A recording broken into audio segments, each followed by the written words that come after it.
भाई आप बात करो। जो डॉक्टर हैं हमारे साथ बदतमीजी कर रहे हैं। अस्सलाम वालेकुम, मैं हूं आपका होस्ट सादुर रहमान। आप देख रहे हैं प्रोग्राम जाल। कराची में जिस तरह से मुख्तलिफ माफियाज काम करते हैं, टैंकर माफिया, दीगर तरह के माफिया जिनसे शहरी हमेशा मुतासिर होते हैं, इसी तरह का एक माफिया है जो अताई डॉक्टर्स का माफिया है। कराची में मुख्तलिफ इलाकों में इस तरह के क्लिनिक्स खुले हुए हैं जहाँ पे ऐसे जाली डॉक्टर्स बैठे हुए हैं जिनके पास ना तो डिग्री है ना कोई ऐसा लाइसेंस है जिसकी बिना के ऊपर वो जो है लोगों को देखें, उनका ट्रीटमेंट करें। और इस तरह के बहुत सारे क्लिनिक्स हैं। हमने माजी में भी एक केस इस तरह का कवर किया था जिसमें बच्ची को जो है वो गलत इंजेक्शन लगा दिया गया था, जिसकी वजह से वो बच्ची इस दुनिया से चली गई। ये बड़ा एक सवाल है कि हमारे कराची में काफ़ी सारे एरियाज़ में इस तरह के माफियाज़ कैसे काम कर रहे हैं। हमारे जब Sindh health care commission department मौजूद है, हमारे मुताल्लिका इदारे मौजूद हैं, तो उनको चेक एंड बैलेंस क्यों नहीं किया जाता। इसी तरह का एक वाक़या जो है कराची के इलाके सरजानी टाउन में भी पेश आया, जहाँ 8 बच्चों की माँ को जो है एक जाली डॉक्टर ने, अताई डॉक्टर ने जो है वो इंजेक्शन लगाया, जिसकी वजह से वो इस दुनिया से रुखसत हो गई। ये वाक़या क्या था, किस तरीके से पेश आया, मेरे साथ आइए आपको दिखाते हैं। मैं इस वक्त SIO सरजानी टाउन शहराद अब्रुफ आपके साथ मौजूद हूँ और इनसे जानूंगा इस केस के हवाले से किस तरह से इस मुल्जिम की, इस जाली डॉक्टर की जो है गिरफ्तारी अमल में आई। मुझे बताइएगा ये वकूआ किस तरीके से हुआ था और इसकी गिरफ्तारी कब हुई, किस तरीके से हुई? अच्छा, ये हमारे पास एक वाक़या हुआ था 31 नवंबर को, जिसमें एक तारिक नामी शख्स था जिसकी जोजा को किसी डॉक्टर के, डॉक्टर मुनीर हैं जिसमें, डॉक्टर मुनीर और डॉक्टर शीज़ा जिसमें शामिल हैं, उसका गलत इलाज किया गया था इरशाद बीबी का, जिससे उसकी डेथ वाक़ हो गई। तो ये फिर उसकी हमने जब इन्वेस्टिगेशन की तो हमें पता चला कि ये डॉक्टर मुनीर और डॉक्टर शीज़ा दोनों कोई सर्टिफाइड MBBS डॉक्टर नहीं हैं।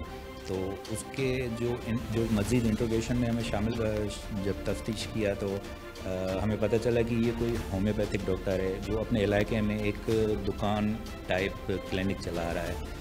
तो जो बेसिकली इनको अलो नहीं होनी चाहिए, इलीगल तरीके से जो है वो चल रहा है। बिल्कुल, वो इलीगल तरीके से चला रहे हैं। बिल्कुल। ये बताएं कि इसकी गिरफ्तारी में जो है काफ़ी टाइम लगा, जिस तरह से आप बता रहे हैं, तो 1 महीने का अर्सा गालिबन लगा। तो ये क्या इस कार्रवाई को करने के बाद भाग गया था, फरार था, क्या था? जी अच्छा, इसमें जैसे ही हमारे पास इन्वेस्टिगेशन आई तो हमने मुख्तलिफ उसके CDRs के थ्रू, टेक्निकल असिस्टेंस के थ्रू लोकेटर हमने मंगाए थे, जिसकी 1-2 दफ़ा हमें कामयाबी हासिल नहीं हुई। लेकिन बाद में ये 1 जनवरी को हमारे पास किसी टेक्निकल असिस्टेंट से, मुखबर ख़ास की इत्तला से हमें ये मिल गया, जिसको हमने अरेस्ट किया था। फिर हमने 2 जनवरी को कोर्ट में उनको पेश करना होता है अगले दिन ही, तो हमें उसमें 3 दिन का मज़ीद बताइएगा। ये मिला कहाँ से था? कहीं ये फरार, क्योंकि जिस तरह से आप बता रहे हैं इतना टाइम ये फरार रहा, कहीं निकल रहा था, ये मिला किस जगह पे था?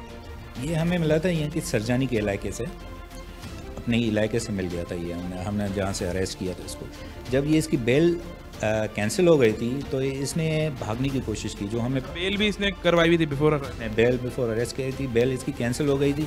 तो ये हमें जब इतला थी कि कोई ये पीछे से रहीम यार खान है शायद, तो वहाँ ये भागने की कोशिश कर रहा था, तो बाद में हमने जब अरेस्ट कर लिया था उसको। तो मुझे ये भी बताइएगा कि जिसमें एक क्लिनिक या दुकान जैसे आप बता रहे हैं, तो इसका कोई, इसके पास कोई डिग्री थी या इसके पास कोई लाइसेंस था कि क्लिनिक खोलने का, इस तरह का कुछ मिला?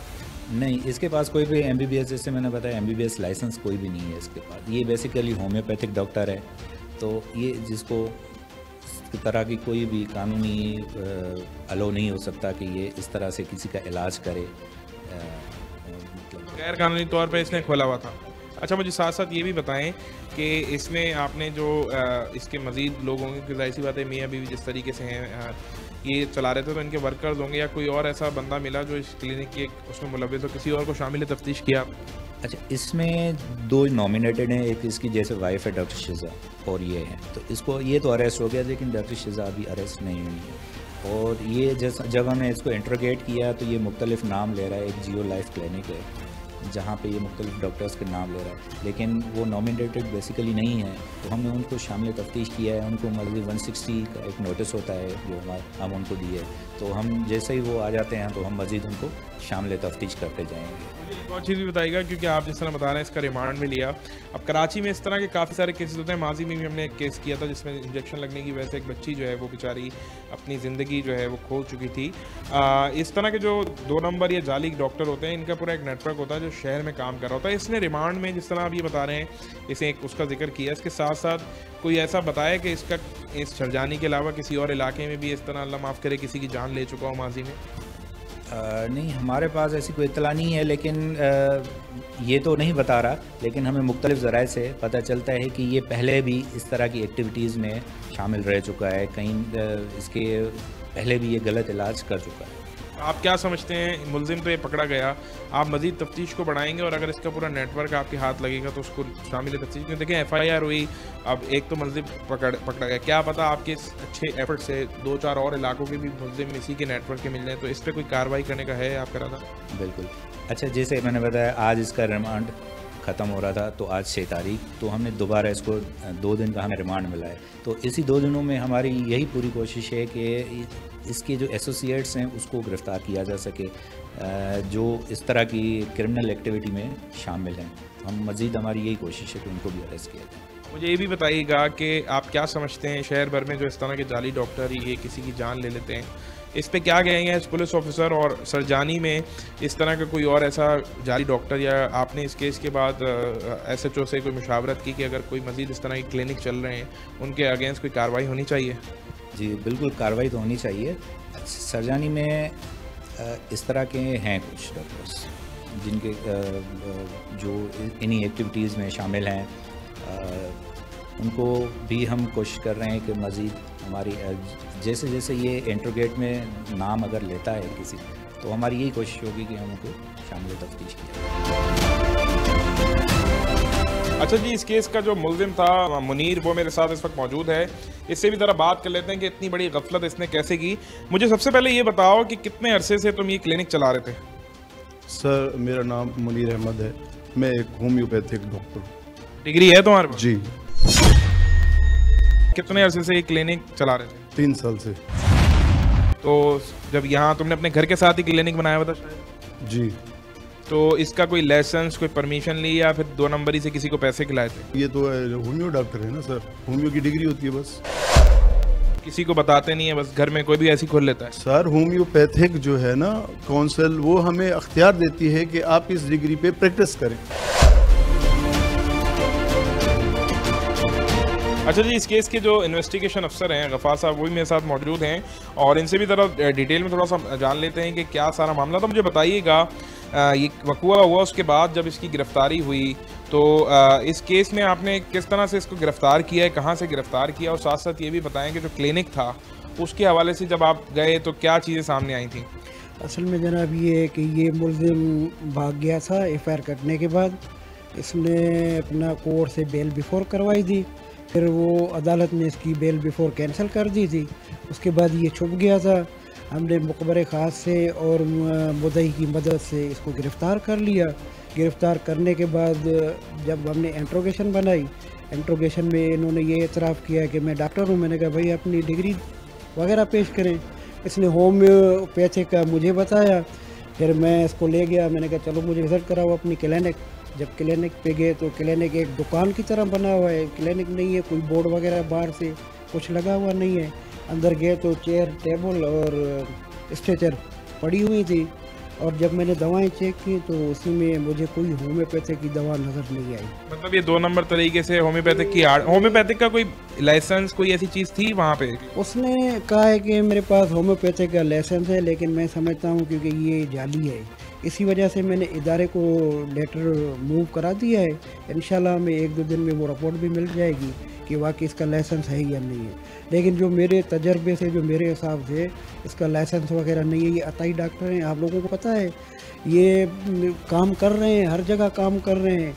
जब ये कोई ऐसा केस सामने आ जाता है तो फिर पता चलता है कि ये डॉक्टर किस तरह के डॉक्टर हैं। मुझे ये भी बताइएगा, तफ्तीश आपने की, रिमांड लिया, इसका भी दोबारा रिमांड लिया गया है। हमने मुलजिम से भी बात करने की कोशिश की, जिस तरह से भी हमने आपको दिखाया भी। मुलजिम जो है वो पेशावर इन कामों में बहुत ज़्यादा एक्सपर्ट है और थोड़ा ड्रामेबाज किस्म का भी मुलजिम है। कि जब हमने से बात करने की कोशिश की उसके बाद से उसने जो है, अभी आयु साहब भी आपको बताएं कि उसने अपना तबीयत का बहाना करके बिल्कुल अपने आप को गिरा लिया। इस हवाले से थोड़ा सा बताएं किस तरह का बंदा है, इससे बात करो। रिमांड में भी इस तरह की हरकतें की थी? नहीं, असल में ये ठीक ठाक था। जब हम रिमांड पे ले गए थे भी ये ठीक ठाक था। शायद इसने देखा ये मीडिया वाले आ गए हैं, क्योंकि हर बंदा अपनी सेफ्टी तो करता है, ये भी ये ड्रामा कर रहा है ताकि मैं अपना इंटरव्यू नहीं दे सकूं, इस वजह से। बाकी ये है ठीक ठाक है, ज़हनी ठीक ठाक है, फिजिकली ठीक ठाक है। मतलब ये पेशावर है, इसको पता है कि यार टैकल कैसे इस तरह की हरकतें करते हैं। जब ये फंस जाते हैं तो फिर इसी तरह के ड्रामे करते हैं ताकि हम कुछ बोल नहीं सके। ये बोलेंगे तो जाहिर है ये वही बोलेंगे जो इन्होंने गलत काम किया है, इस वजह से ये ड्रामा कर रहा है। क्योंकि हमें पता है, क्योंकि हमारे साथ होता है इन्वेस्टिगेशन में, कोई ऐसी चीज़ नहीं है। आज पहले इसने एतराफ़ किया है ना सारी चीज़ों का? जी बिल्कुल किया है। इसने कुछ और भी कहा है, हम उसी पे भी लगे हुए हैं। तो कुछ और जो कहा है मैं ये जानना चाह रहा हूँ, इसका पूरा नेटवर्क होगा, 8-10 और भी लोग हैं, क्योंकि ये धंधा जो है एक तरीके से जाली डॉक्टर्स का ये पूरे कराची शहर में चला है। इसने किसी और लोगों के नाम बताए और जहाँ पे ले जाके इसने इंजेक्शन लगाया था जियो लाइफ, वो उसका क्या तरह माजरा है बताइए। अच्छा, ये कहता है कि जब ये कोई पेशेंट सीरियस हो जाता है या ऐसे केस ऊपर चला जाता है तो ये जियो अपना मेडिकल सेंटर है उसमें ले जाते हैं। ये उधर ले गया था उसको, ये कहते हैं मैंने उसकी ट्रीटमेंट कराई है, लेकिन मैंने उनको नोटिस दिया हुआ है जियो क्लिनिक वालों को, कुछ डॉक्टरों के लिए नाम ले रहा था, मैंने उसको तफ्तीश में शामिल किया है, लेकिन इंशाल्लाह वो आ जाएंगे, अभी तक आए नहीं है। मतलब उन सबको भी शामिल तफ्तीश किया है? शामिल तफ्तीश में करूँगा, क्योंकि ये डॉक्टर उनके ऊपर नाम ले रहा है कि ये कहता है कि मैं ले गया इन्होंने फला ने। तो जो जियो लाइफ है उनका आपने चेक किया, उनके पास कोई लाइसेंस है, वो रजिस्टर्ड है या वो भी 2 नंबर है? नहीं, वो हमने हेल्थ डिपार्टमेंट को लेटर मूव किया है, लिखा हुआ है, क्योंकि इनके ऊपर कार्रवाई इनका अपना ही डिपार्टमेंट जो है वही करता है। उसी से ये पता चल जाएगा कि डिग्रियाँ इनसे वही क्लेम करेगा, क्योंकि अभी तक हमारे पास आए नहीं। अगर हमारे पास जवाब अभी तक नहीं आया? जी हाँ, वो आएगा तो फिर उनका मौके हम सुन के जो। ये भी बताइएगा इसकी जो बेगम थी शिजा जिसका नाम था, वो वाकई के बाद से मफरूर है, उसके हवाले से, क्योंकि अभी तक दोनों लोग नामजद थे मियाँ बीवी, इसमें से अभी सिर्फ मुनीरी जो है वो गिरफ्तार हुआ है। इसकी जो बीवी है उसके हवाले से क्या अभी तक गिरफ्तारी के हवाले से कितनी एफर्ट्स की, क्या पता चला? असल में हमने रेड तो किए, जिस जगह पे इसने बताए वहाँ मिली नहीं है, क्योंकि उनको पता है ये मुनीर पुलिस के पास है, मैं जाऊँगी मुझे भी ये गिरफ़्तार कर लेंगे। इस वजह से मोबाइल फ़ोन वगैरह जो उनके थे वो सारे बंद हैं, क्योंकि हम तो टेक्निकल तरीके से ट्रेस वगैरह करते हैं, वहाँ पहुँच जाते हैं, या मुखबर अपने वो हमने भेजे हुए हैं। इंशाल्लाह हमें उम्मीद है कि वो भी इंशाल्लाह गिरफ़्तार हो जाएगी। अच्छा जी, इस केस के जो मुद्दई हैं तारिक, जिनकी वाइफ जो अब इस दुनिया में नहीं है, जाली डॉक्टर की गफलत की वजह से, वो इस वक्त मेरे साथ मौजूद हैं और उनके रिश्तेदार भी मौजूद हैं। इनसे ज़रा बात करते हैं कि क्या ये सारा मामला है, कितने अरसे से जो है वो ये क्लिनिक खोला हुआ था, क्योंकि जाहिर सी बात है यहाँ पे रिहाइश पजीर थे, तो कितनी दफ़ा ये पहले भी इसके पास गए। इनसे बात करते हैं, इनसे जानते हैं। मुझे बताइएगा सर, मैं लियारी में 5 साल से रह रहा हूँ, तो 3 साल से इनके पास जा रहा था। अभी मेरी वाइफ को हल्का सा बुखार था, तो मेरी वाइफ ने इनके पास गए और ये डॉक्टर ने इंजेक्शन लगाया। उन्होंने बोल दिया कि आपको कमज़ोरी है, तो ताकत के इंजेक्शन लगवाओ, ड्रिपें लगवाओ। तो वाइफ मेरी ने मुझे बताया कि ये मसला है, मैंने बोला करवा लो। तो इन्होंने इंजेक्शन लगाया। वो इंजेक्शन मेरी वाइफ ने दूसरे दिन मुझे बताया था कि वो इंजेक्शन जो है दाना बन गया है, पत्थर हो गया। क्या करना हो? मैंने उसको बोला कि आप फिर उनके पास जाओ, उनको दिखाओ, चेक कराओ। और उन्होंने मेरे से बोला कि आप 6000 रुपये भेज दो, इनको ड्रिपें भी लगेंगी और ये सही भी हो जाएगा, मसला नहीं है। वो सर फैलता फैलता तकरीबन इतना फैल गया, 3 दिन के अंदर मेरी वाइफ की तबीयत सीरियस हो गई। तो तबीयत बिल्कुल ख़राब होना शुरू हो गई? ख़राब होना मज़ीद, मतलब उस इंजेक्शन के बाद जो है ना सही नहीं हुई, ख़राब होती गई। तो मुझे बताओ, आपके जब आप गए थे तो आपके सामने जब इसने इंजेक्शन वगैरह लगाया तो आप उस वक्त मौजूद थे? क्या सूरत हाल थी? क्लिनिक गए थे? मैं हैदराबाद में। अच्छा, आपकी वाइफ जो है वो? मेरी वाइफ गई थी इनके पास। अच्छा, तो जब आपको उन्होंने इत्तला दी तो कब पहुँचे आप? मैंने आपको बताया कि 4 दिन इन्होंने ट्रीटमेंट करा है यहाँ पे। ये 5वें दिन जियो लाइफ में लेके गए। अच्छा, 4 दिन ये अपने क्लिनिक पे जो है इसने बनाया हुआ था जाली क्लिनिक, वहीं ट्रीटमेंट करता रहा है। 4 दिन से ये मेरे से पैसे ले रहे थे, कभी ड्रिपें लगा रहे हैं, कभी इंजेक्शन लगा रहे हैं, ये लग रहा है वो लग रहा है। वो मज़ीद का तबीयत ख़राब होती गई। मेरी भाई मुझे बता रही थी इस बात हर टाइम मेरे को बता रही थी। मेरा भाई, मेरा भतीजा और मेरी बहन जब जियो लाइफ में लेके गए हैं, जियो लाइफ वालों ने भी सीधी बात नहीं बताई हमें, उन्होंने भी धोखे में रखा मेरे को। क्या जियो लाइफ जब गए तो क्या हुआ?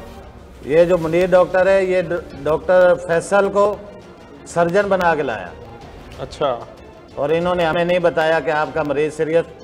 मुसलसल 5 घंटे मेरी वाइफ इनके हॉस्पिटल में ट्रीटमेंट पे थी।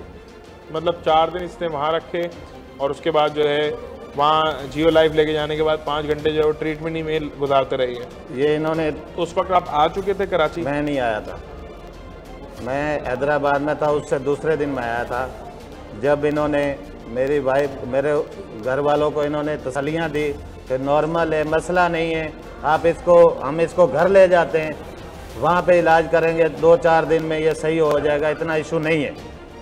इन्होंने हमें सीधी बात नहीं बताई, ना डॉक्टर तारिक ने, ना फैसल ने, ना नूर ने। मतलब आपको धोखे में रखा? धोखे में रखा। ना ही मुनीर ने बताया और ना ही शिजा ने ये बात बताई। हम शिजा जो है इनकी वो वाइफ एहलिया है। तो उसके बाद क्या होता है फिर? ये मेरे इनको मुतमिन करके ये मरीज़ा को घर पे लेके आते हैं, यानी कि मेरी वाइफ को घर पे ला के इन्होंने बोला हम इधर ट्रीटमेंट करेंगे। अच्छा, आपके अपने घर पे या इनके? मेरे घर पे। सही है, अपने घर पे। ठीक है। जब मैं हैदराबाद से रवाना हुआ, मेरे आने से पहले डॉक्टर मुनीर एक ड्रिप भी लगा के गए, इंजेक्शन भी लगा के गए, और जो पर्चियाँ वर्चियाँ थी, दवाइयाँ ववाइयाँ, वो चीज़ें समेट के लेके गया सारी। और इंजेक्शन जो था वो छत पे फेंक के गया था। अच्छा, छत पे? किसकी? आपके घर की छत पे? मेरे घर की छत पे फेंक के गया। तो वो इंजेक्शन आपने कब देखे छत पे जाके? वो जब मेरी वाइफ का तीसरा हो गया था, तीसरे के बाद मैं अपने घर पे आया तो मैं छत पे चढ़ा था, तो तब मेरे को पता चला था कि ये चीज़ें ऊपर पर। अच्छा, ये उस वक्त जो है वहाँ पे आपके घर पे इसका ट्रीटमेंट वगैरह किया, उसके बाद क्या होता है? उसके बाद इसने ट्रीटमेंट मेरे आने से पहले करके चला गया था। सही है। उस वक्त तक आप पहुँचे नहीं थे? मैं घर पे आया, मेरी वाइफ की तबीयत मतलब के नासाज थी, पानी, घबराहट, 2 घंटे मुसलसल मैं इसी काम में रहा। पानी हवा, पानी हवा, घबराहट, आंखों में अंधेरा। मेरे को बता रही है मेरी आंखों में अंधेरा हो रहा है, ये भी बताया, बोला अंधेरा हो रहा है, मेरे को घबराहट हो रही है, ये चीज़ थी। उसके बाद मेरी वाइफ बेड पे लेटी है, वहाँ पे मैंने अपने हाथों से पानी पिलाया, उसको पानी पिलाया, और मैं गिलास रख के बाहर से अंदर आया तो बिल्कुल सुकून में थी। मैं समझा कि सुकून है, अभी इसको थोड़ी नींद आई है। मगरिब की अजानों से पहले मैं उठा, बैठा, मैंने अपनी वाइफ को नज़र मारी, मैंने सोचा कि मैंने जहाँ पे छोड़ा था वहीं पे मेरे अपने हाथ पाँव जिस्म साथ छोड़ गया था कि मैं क्या करूं क्या नहीं करूं। मैंने 2 आवाज़ें दी, नहीं हिली। फिर मैंने बाजू से पकड़ा तो बाजू अकड़ चुका था, जहाँ पे था वहाँ पे था। इसके बाद मैं कुछ नहीं बता। भाई थोड़ी सी हिम्मत करें, हम आपकी तकलीफ समझ सकते हैं। बराए मेहरबानी, मुझे इंसाफ चाहिए। और आप इस वक्त इसका दर्द देख सकते हैं कि किसी की अगर बीवी इस तरीके से किसी गफलत की बहुत सारे सवाल खड़े होते हैं। हमारी जो हुकूमत है उसका भी ये फ़र्ज़ है कि जब हुकूमत हमारी जाली डॉक्टर्स बैठे हुए हैं, क्लिनिक्स खुले हुए हैं, उन क्लिनिक्स को चेक एंड बैलेंस क्यों नहीं किया जाता? ये 3 साल से जो है ये जाली डॉक्टर जो है मुनीर ये बैठा हुआ था। अब आप ये सोचिए, एक तो ये मासूम है जिसकी जो वाइफ है वो अब इस दुनिया में नहीं है, इसकी गफलत की वजह से मुनीर जो डॉक्टर जाली डॉक्टर है, इस तरह 3 साल में और कितने घर होंगे, कितने घर इसने उजाड़े होंगे। ये कि इस तरह का जो जाली डॉक्टर है ये अब तक सामने क्यों नहीं आया? किन किन को ये पैसे खिला रहा था, किस किस की सेटिंग में था, किसी ने पहले जाके इसको क्यों नहीं पकड़ा जब इसके पास ना कोई अथॉरिटी थी, ना कोई लाइसेंस था, ना इसकी कोई डिग्री है? ये बड़ा एक इम्पॉर्टेंट सवाल है जो हमारे मुताल्लिका इदारों पे भी उठता है कि उनको इस चीज़ को चेक करना चाहिए। मैं समझ सकता हूँ यार, आप जिस कर्ब से, जिस तकलीफ से गुजरे होगे। मुझे थोड़ा सा ये बताओ, जाहिर सी बात है इतना अफसोसनाक सानिया आपके साथ हो गया, और सबसे ज़्यादा तकलीफ इस चीज़ की होगी कि आप यहाँ मौजूद नहीं थे जब ये सारा वक़ुआ हुआ और आपको पता चला कि अब आपकी जो बेगम है वो इस दुनिया में नहीं रही। उसके बाद आपने फिर क्या किया, किसको राब्ता किया, घर वाले या और इसकी FIR कब तक किस तरह से करवाई? सबसे पहले मैंने इमरान भाई उनसे रब्ता करा था, उनको बताया। फिर मैंने पंजाब में उसका भाई था मेरी घरवाली का, उसको बताया। उसके बाद मैंने किसी से रब्ता नहीं करा, फिर सब खुद ही आए। तो जाहिर सी बात रहे, अफसोस की बात है कि आपकी अहलिया तो चली गई, लेकिन फिर जब उनका सारा आपने तदफीन वगैरह कर दी होगी तो थाने कब आए और थाने की तरफ से आपको किस तरह का रिस्पॉन्स मिला? थाने में हम आए, थाने वाले हमारे साथ गए थे, उन्होंने बासी में इसका पोस्टमार्टम करवाया, सारा कुछ करवाया। फिर थाने में हम लोग गए, FIR कटी उसी दिन ही, FIR कटी, सब कुछ हुआ था उसी दिन। तो FIR के बाद अच्छा, इसकी जो बेगम थी, इस मुलजिम की, मुनीर की बेगम, वो कहाँ पे थी जब आप आए? और ये सारा, ये उसके साथ ही सारे कार्रवाई के अंदर, या उसका कुछ पता चला उस वक्त? मुलविस है, ये दोनों मियाँ बीवी मिले हुए थे। तो ये जब इनको पता चला डेथ होगी और ये दोनों भाग गए, फरार हो गए। क्लिनिक भी खुला छोड़ा, घर भी खुला छोड़ा, ये भाग गए। उसके बाद अब जैसे हम लोगों ने करा है वो हमें पता है। अच्छा, आपको जब इसकी गिरफ्तारी अमल में आई तो उस वक्त कैसे पता चला और कैसा लगा जब ये दरिंदा सिफत इंसान जिसने इस तरह से आपकी बेगम की जान ली, तो ये कब पता चला आपको कि गिरफ्तार हुआ है? ये जो इसका क्लिनिक है, ये बेल लेके अपना क्लिनिक खोल के आके बैठा है दोबारा। अच्छा, इसने बेल ले ली थी, उसके बाद जो है क्लिनिक खोल के बैठ गया। क्लिनिक खोल के बैठ गया ये। तो लोग भी थे इसके साथ, 20 बंदे थे जो इसकी उधर बैठे हुए थे। मतलब इस सिस्टम में था, जाहिर सी बात है सपोर्ट थी। आगे मैंने पुलिस को बताया तो पुलिस ने इसको उठाया फिर वहाँ से। तो कितने लोग थे जब इसने दोबारा क्लिनिक खोला है? तकरीबन मैं तो दूर ही खड़ा हुआ था, इनके सामने नहीं जा रहा था, क्योंकि मेरे को खुद को धमकियाँ मिल रही थी इस बात की कि आप ये केस ख़त्म करो, आप ये FIR उठाओ अपनी, नहीं तो हम ये कर देंगे वो कर देंगे। मगर मैं तो खौफ के मारे जो है मैं नहीं जा रहा था इनके सामने। जाहिर सी बात है, लेकिन धमकियाँ कौन दे रहा था? अब रॉन्ग नंबर आते थे, अब मैं तो अपना समझो कि वो नहीं था अपनी। अच्छा, मतलब आपको धमकियाँ भी दी जा रही थी सारे अफसोसनाक वाक़ये के बाद? अभी आप सोचें कि ये असर रसूख सिस्टम लेके बैठा हुआ होगा, और जाहिर सी बात है कि जिस तरीके से आपको पता है कि कराची में हर किसी को जब 2 नंबर काम करना होता है तो वो उस 2 नंबर काम को करने से पहले पूरा एक सिस्टम बनाता है और अपने साथ उन लोगों को शामिल कर लेता है जो सारे करप्टेड होते हैं, जिनके ऊपर तक सेटिंगें होती हैं, भत्ता, पैसे देना, सिस्टम चलाना। और जिस तरह से ये बता रहे हैं कि इनको कॉल भी, आप अभी अफसोस का मकाम देखेंगे, एक तो उनकी अहलिया जो है वो दुनिया से चली गई इनकी गफलत की वजह से, ऊपर से अब वो इनको डरा भी रहे हैं, धमका भी रहे हैं। जो अक्सर हम केसेस में देखते हैं कि जो कमज़ोर तबका होता है उसको डराया धमकाया जाता है ताकि वो केस ना लड़े और ये धंधा दोबारा से चलता रहे। मुझे भी बताना, अक्सर ऐसे होता है कि मुल्ज़िमान गिरफ्तार भी हो जाते हैं, जेल भी चले जाते हैं, लेकिन वो कुछ अर्से बाद वापस भी आ जाते हैं। तो क्या कहना चाहोगे, क्योंकि जाहिर सी बात है आपकी बेगम को इन्होंने गफलत, और इन गफलत क्या एक धंधे की जो है वो शिकार हुई बेसिकली और दुनिया से चली गई, तो सज़ा क्या चाहते हो? वैसे अपील क्या, दरख्वास्त क्या करोगे, क्या सज़ा मिलनी चाहिए इसको? मेरी अपील यही है सर, मैं 7 बच्चों का बाप हूँ, मेरे 7 बच्चे हैं, मेरा घर उजड़ गया है। मैं चाहता हूँ कि मेरे को इंसाफ मिले, मेरे बच्चों का मुस्तकबिल मिले। मुझे आप बताइएगा, अफसोसनाक वाक़या, रिश्तेदार हैं आप, ये चचा दादा आई थिंक आपके भाई हैं, आपको कब ये इत्तला मिली और आप कब पहुँचे इनके पास? इनने जब हमें कॉल करी कि मेरी वाइफ दुनिया में नहीं रहेगी तो हम फ़ौरन जो है समझो कि वहाँ से निकले गाड़ियाँ लेके, तो हम वहाँ पहुँचे। तो जैसे हम पहुँचे तो हमने 15 पे भी कॉल कर दी थी और इसको मैंने जाते ही पूछा है कि डॉक्टर किधर है। इसने बोला है कि डॉक्टर जो हैं वो भाग गए हैं, दोनों मियाँ बीवी। तो फिर उसके बाद एम्बुलेंस बुलाई मैंने, एम्बुलेंस बुला के तो हम उसको मैयत को डाल के यहाँ ले आए थाने।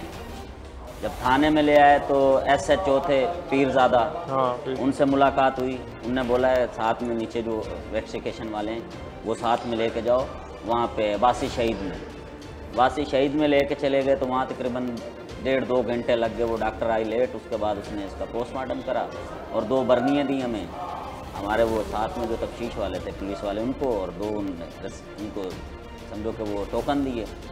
तो वो लेकर हम आ गए।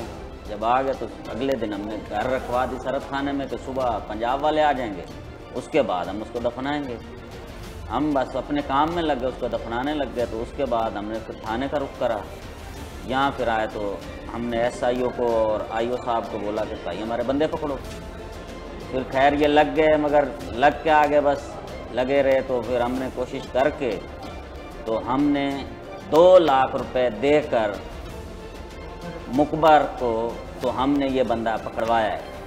अच्छा, ये बड़ा ये समझो कि है जी, मतलब फैमिली की भी अपनी एक खासी इसमें एफर्ट है। और जिस तरह बता रहे हैं कि पुलिस जो है वो पहुंची, लेकिन इन्होंने अपनी एफर्ट के थ्रू जो है इसकी गिरफ्तारी करवाई है। फिर क्या होता है? उसके बाद इसको ये यहाँ ले आए। यहाँ आने के बाद हम भी इधर आ गए। जो समझो गवाह थे उनके भी बयान लिखवाए। एक मेरी बीवी, एक कौसर, एक चाचा आशिक हैं, एक जो है अजमत भाई हैं, वो मेरे ड्राइवर हैं।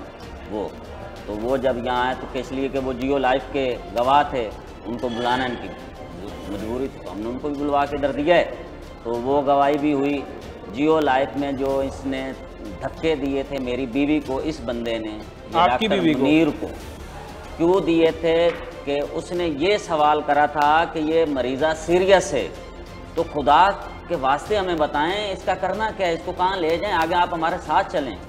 मगर इनको पता था कि ये मर जाएगी तो आगे जाएंगे तो अगले डॉक्टर तो कोई भी वो तो सीधा इसको लेंगे ही नहीं। तो इस वजह से ये सारे डॉक्टर मिली भगत करके वहाँ एक दूसरे से वो कर रहे थे। तो उसने बोला जो भी है हमें सामने बताओ। उसमें डॉक्टर तारिक भी है, डॉक्टर नूर भी है, डॉक्टर फैसल भी है, जो सर्जन था। अब मेरे को आप बोलो सर्जन बन जाओ तो मैं क्यों बन जाऊँगा? मैं ठेकेदार हूँ, मैं सर्जन थोड़ी बनूँगा। ये कह रहा है कि फैसल ने बोला है, इस मुनीर ने फैसल को कि तू सर्जन पेश हो जा। भाई तू क्यों सर्जन पेश हो गए? उसने मेरी बीवी को बोला बाजी मैं सर्जन हूँ, ये नॉर्मल केस है, कोई ऐसा मसला नहीं है, ये इंशाल्लाह ताला 2-4 दिन में औरत आपकी बिल्कुल सेट हो जाएगी। मगर उसको नहीं लग रहा था, उस पर बदतमीज़ी हुई, इसने धक्के दिए डॉक्टर मुनीर ने उसको। ये वीडियो जो आपको भी हमने दी है ना सारी, ये उसी ने बनाई है। डॉक्टर मुनीर की सारी वीडियोस उसी ने बनाई हैं।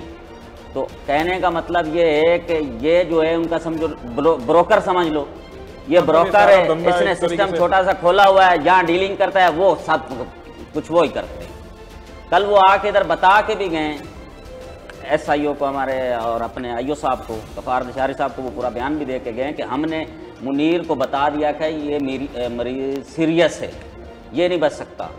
तो भाई हमें क्यों नहीं बताया? साफ कर दिया था कि अब बिल्कुल इसकी कंडीशन सीरियस हो गई है, तो हमें क्यों नहीं बताया? क्योंकि इसने सोच लिया होगा कि अब मेरे हाथ से तो केस निकल गया है, मजीद खराब हो। हाँ, वो फिर आगे से कह रहे थे कि हमने ट्रीटमेंट करी नहीं है। जब आप 12 बजे से लेके 5:30 बजे तक वहाँ ट्रीटमेंट कर रहे थे अंदर, तो वो क्या कर रहे थे?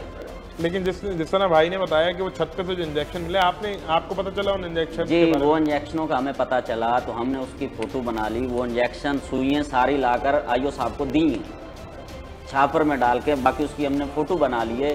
फिर हमारे भी डॉक्टर थे, समझो कि हम जैसे सेवल में ले गए, इधर उधर ले गए, तो उन्होंने बोला कि ये इंजेक्शन। सवाल यहीं से निकलता है कि जब कोई भी इस तरह का आप मेडिकल ट्रीटमेंट करते हैं, या क्लिनिक में करें, या आप यूजुअली कुछ पेशेंट्स की ऐसी हालत होती है घर पे आके ट्रीटमेंट होना पड़ता है, तो इस कहानी में बड़ी इंपॉर्टेंट चीज़ जो मैं हाईलाइट करूँगा वो ये है कि जब उसने घर पे आके, जिस तरह इसके शौहर ने हमें बताया कि घर पे आके ट्रीटमेंट किया, अब ट्रीटमेंट में जो बैंडेज, जो दवाई, जो टिश्यू, जो कॉटन, जो भी चीज़ इस्तेमाल हुई होगी, वो बंदा समेटता है उस कचरे को और वो डस्टबिन में डाल देता है। यहीं से सारी स्टोरी की आपको एक चीज़ समझने की ज़रूरत है कि वो इंजेक्शंस वो छत पे क्यों डाल दे गए, ये बड़ा क्वेश्चन मार्क है। इस कहानी समझ में आ जाता है कि इन इंजेक्शन में कुछ ऐसा था जो छुपाना था। उन इंजेक्शन में कोई ऐसी राज की बात थी कि जिसको हाईलाइट नहीं करना था, जो किसी की नज़र में नहीं आए। वो तो इत्तेफाक है कि उसका शौहर जो है वो चले गया और उसने जाके छत पे देख लिया, वरना वो इंजेक्शन डस्टबिन में होने चाहिए थे। ये बड़ा इंपॉर्टेंट एक चीज बिल्कुल है। बिल्कुल ये इम्पोर्टेंट है। और फिर शीशी तोड़ दी है, शीशी भी बड़ी वाली है, उसमें तो आप सुई निकाल के तो इंजेक्शन निकाल लोगे ना, हाँ। वैसे फेंक दो, उसको तोड़ के फेंका गया। तो जब इसने मुझे बताया तो मैंने बोला फोटो भेजो, फिर हमने उसको सेवल में अपने थ्रू वहाँ ये सवाल हमें मिला कि ये इंजेक्शन टेस्ट से पहले नहीं लग सकता, आपके मरीज़ा के टेस्ट हुए थे? हमने बोला नहीं, हमारे मरीज़ा के कोई अनपढ़ रिपोर्ट जाहिल कोई टेस्ट नहीं धंधा कर रहे हैं, करवाया। कोई और जियो लाइफ वालों ने जाके कोई टेस्ट करवाया, वही इंजेक्शन जियो लाइफ वालों ने भी लगवाया है, और मुनीर को वो इंजेक्शन दोबारा लगाने के लिए जियो लाइफ वालों ने दिया है। ये भले आप मुनीर से बयान ले सकते हो, ये मुनीर को वो कल खुद भी बोल के गए थे कि जी हमने इंजेक्शन दिया था तो लगाया इसने उधर घर पे जाके। तो भाई आपने मरीज सीरियस था, उसको रेफर कराया तो आप किसी अस्पताल के लिए करते, आपने घर के लिए क्यों कराए? हमें बताया क्यों नहीं? मेन सवाल ये जियो वालों से कि हमें बताना, इंसानियत के नाते ही बता देते। मुनीर का तो चलो मसला है, इनके साथ वो रोजी चली हुई है उनकी, ये वो ले समझो कि ये इधर से मुर्गे फंसाता है, वो उधर ज़िबा करते हैं। ये इनका सबका मिली भगत है, सबकी एक जैसे, ये सब समझो कि इन ऐसे क्लिनिक काफी खोल के बैठे। भाई आप भी इनके रिश्तेदार हैं? रिश्तेदार भी समझ लीजिए, क्योंकि ये हमारे किराएदार भी हैं। अच्छा, आप मालिक मकान हैं घर के। मुझे बताइएगा क्या सूरत हाल थी, आपको कब पता चला और आप कब पहुंचे इनके पास? असल में मैं ज़्यादातर अपने घर पर होता नहीं हूँ। थोड़ा सा दो तेज आवाज़। मैं ज़्यादातर अपने घर पर होता नहीं हूँ, मेरा प्रॉपर्टी का काम है, मैं गुलशन की साइड पर होता हूँ या आगे पीछे होता हूँ। मुझे कॉल आती है कि भाई इनकी वाइफ की डेथ हो गई है। मैंने बोला मैं आता हूँ। इमरान भाई ने भी कॉल की तो हम पहुँचे। हम जब पहुँचे तो ये लोग अब्बासी लेके पहुँच चुके थे। जब अब्बासी लेकर पहुँचे वहाँ पर पोस्टमार्टम हुआ। पोस्टमार्टम के बाद उन्होंने 2 बरनियाँ दी मतलब जो अब्बासी की कार्रवाई थी उन्होंने पूरी की। कार्रवाई पूरी करने के बाद फिर हम थाने आ गए। थाने आने के बाद फिर उन्होंने बोला कि आप कल आ जाइएगा, कल देखते हैं क्या करना है। अच्छा मुझे बताएं, मुलजिम भी गिरफ्तार हो गया, सारी चीज़ें हो गई। अभी आप कुछ जिक्र कर रहे थे, कुछ बताया आपने हमें, ऑफ द रिकॉर्ड भी हम डिस्कस कर रहे थे चीज़ें कि अभी आप लोगों के ऊपर आप कह रहे थे कोई प्रेशर है, क्या वो थोड़ा सा मुझे बताएं। क्या जब बहुत सारे डॉक्टर मुनीर की तरफ से, डॉक्टर तारिक की तरफ से, असल में ये एक कमेटी बनाई हुई इन्होंने, सराइकी कोर कमेटी। अच्छा जी, जिसका मेरा ख्याल से ये चेयरमैन भी है और वो या डॉक्टर तारिक चेयरमैन है। अच्छा, और ये सदर है। इनकी कमेटी है, आपस में कमेटी बनी हुई है, कोई 300 तो 500 लोगों की। सही है। जिनके ये चेयरमैन है। फिर इनके पीछे भी किसी ना किसी का हाथ होगा। उनकी तरफ से कॉलें आती हैं कि आप FIR वापस ले लो, बाकायदा धमकी दी जाती है या आप अपनी जान से जाओगे, ठीक है, आपकी वाइफ तो पहले ही जा चुकी है, उसके बाद फिर आप भी, आपके बच्चे यतीम हो जाएंगे, कोई भी नहीं। मतलब थोड़ा सा कहना ही चाहिए कि इबरत का मकाम है कि एक हंसता बसता घर उजड़ गया, एक हंसता बसता बेचारे का घर, उसकी अहलिया चली गई दुनिया से, उसके बच्चे हैं और वह अभी गम से, उसका गम पूरा नहीं हुआ है। तो हमारा अलमिया देखें कि जो इस तरह के नेटवर्क्स होते हैं, जाली लोग होते हैं, ये पूरे माफिया की सूरत में काम करते हैं। अभी जिस तरह से फैमिली, इनके मालिक मकान, रिश्तेदार बता रहे हैं कि अब उनको डराया धमकाया जा रहा है, और वो भी डराया धमकाया सिर्फ इसलिए नहीं जा रहा कि FIR वापस लो, इसलिए जा रहा है कि अगर नहीं ली तो तुम्हारी भी जान ले लेंगे। तो मेरे भाई मुझे ये भी बताएं, फिर आपने उनसे क्या कहा? कॉलें आ रही हैं क्या, प्राइवेट नंबर से आ रही हैं, किस तरह से आ रहा है, क्या हो रहा है? आ रही हैं तारिक के पास, अक्सर ये हमारे साथ ही हो। इनकी 1-2 कॉलें मैंने ली, मैंने बोला आप मुझे इनका नंबर दो, मैं बात करता हूँ। जब मैंने उनको कॉल की, मैंने अपना तारुफ करवाया, अपने बारे में बताया, तो उन्होंने मुझे बोला कि हमने ऐसी कोई बात ही नहीं की। डर गए थोड़ा सा वो पीछे हो गए, हमने तो ऐसी कोई बात ही नहीं की, कौन तारिक, हम तारिक को नहीं जानते। उसके बाद फिर मैंने इसको इसके मोबाइल पर रिकॉर्डिंग लगा कर दी। सही। अब आपके पास जो भी कॉल है आप उसको रिकॉर्ड करना, ठीक है। उसके बाद इन्हीं के ग्रुप में से कुछ लोग ऐसे भी हैं जो हमारे साथ मुखलिस हैं, भाई हैं वो हमारे। मुझे बताना आप क्या मुतालबा करोगे? आपके तो खैर किराएदार हैं, अरसे से जानते होगे, रहते होगे साथ, क्या मुतालबा करोगे इनके केस में? हमारा मुतालबा सर यही है कि ये गरीब आदमी है, ठीक है, 3-4 हज़ार रुपये किराए के घर में रहता है ये, साथ इसके बच्चे हैं छोटे छोटे, सबसे छोटा बच्चा है इसका 6 महीने का, 7 महीने का बच्चा है। अल्लाह। मेरी खुद की 6 महीने की छोटी बच्ची है। मैं जब उसके छोटे बच्चे को देखता हूँ तो मुझे तरस आता है, रहम आता है।